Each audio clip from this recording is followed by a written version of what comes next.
guys, it's Lynn here. I've just lit my fire about an hour ago and I want to do some cast iron cooking on it today because Fitz Preacher Farm has motivated me today. This stove that you see, it's very old as you can see, was my grandmother's, and I was brought up cooking on a wood stove. My mum taught me lots of really good recipes to cook on a wood stove, and it just comes natural to me. But a lot of people don't know how to not have a temperature gauge.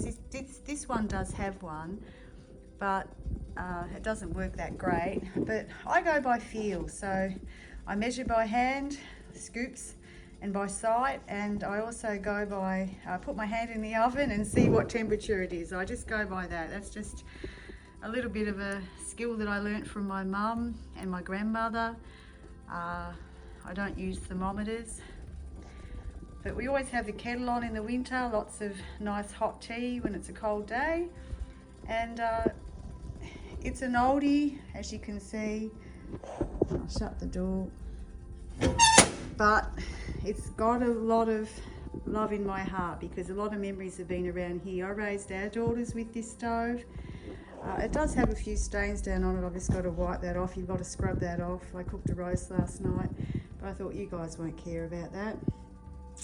But it is old. It's not a brand new $10,000 stove, but the memories on this stove of even my uncle cooking on it. I remember on a Sunday, he was a bachelor, and when my nan passed away, he would make some great stews on that, and he called me Charlie, and he would say, "Charlie, come on, eat up. That's not enough to eat." And he cooked some great meals on that.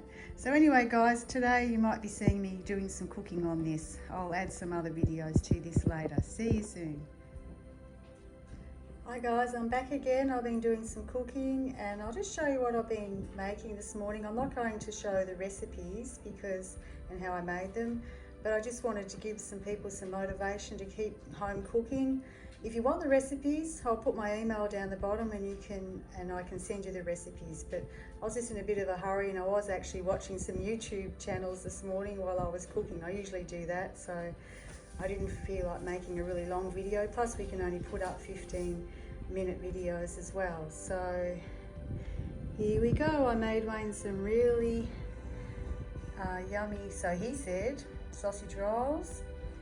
They're his favourite, so I thought I'll make Wayne some sausage rolls. And I made him some chocolate chip oatmeal cookies.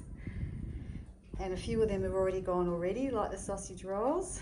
We've had lunch, and I made a pumpkin pie too. So the pumpkin pie is really easy to make. I usually make my own pumpkin pie base, but I didn't this time because I bought these bases half price quite a few weeks ago, and I was really pleased. I think they're about $1.75, so I thought I can't make a base for that price, I may as well buy one.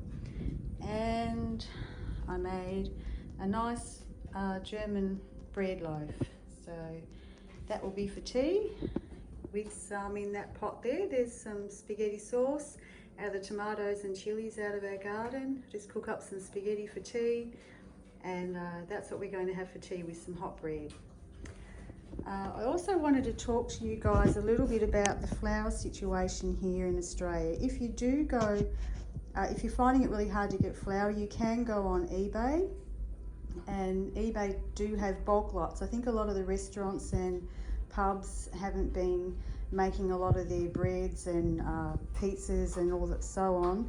So they've been selling it on eBay.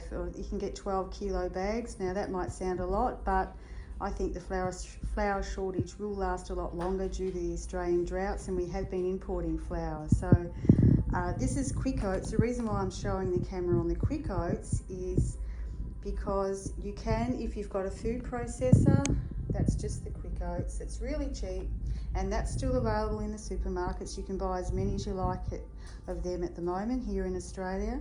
But you can put the quick oats in the food processor, grind it up, and mix 50-50 with your flour, and that will make your flour go double the, you'll get double the quantity of flour. So that is one way of getting around the flour shortage at the moment.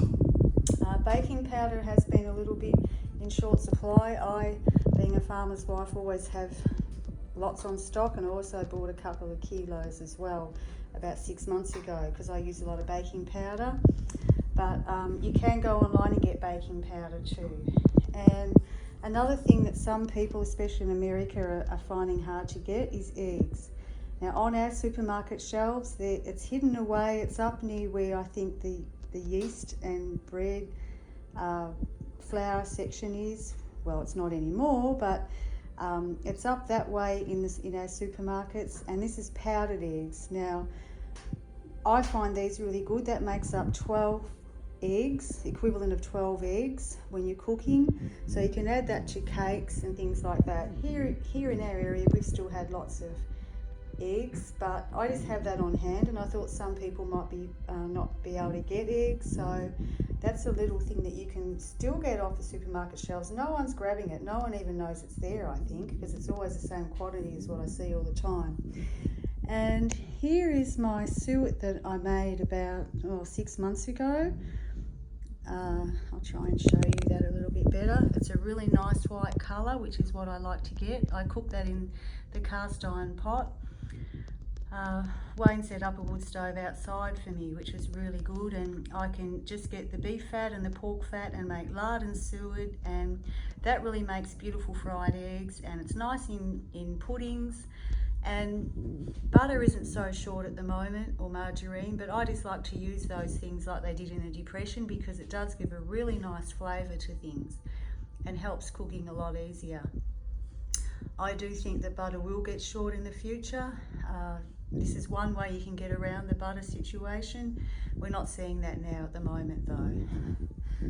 And I just wanted to show you how I keep my garlic from sprouting. It does look blue and it doesn't look very nice, but it goes a bluey-green colour because I make my own homemade apple cider vinegar, and I just plonk the garlic in that, and the chemical reaction with something in the garlic and the apple cider vinegar does make it go blue, but plenty of people have told me out there in YouTube land that there's nothing wrong with that.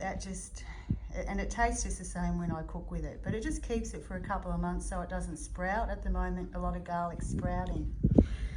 And I just got some eggplant from the garden, which I thought I might make a moussaka with, which will be nice. And we've got plenty of eggplant, so I've got to think of lots of things to do with the eggplant at the moment. But that's it for now, guys. I just wanted to motivate you all for home cooking. It is very rewarding. You know, Wayne gets me some firewood. He loves home-baked food, like most men do, I think. And I love doing it. I really love cooking. And the thing is, when you're cooking over a wood stove, it really gives you a lot of warmth, and you can get a really nice frame of mind, especially when I'm getting motivated by other YouTube channels while I'm cooking at the same time. Have a great day, guys. See you soon.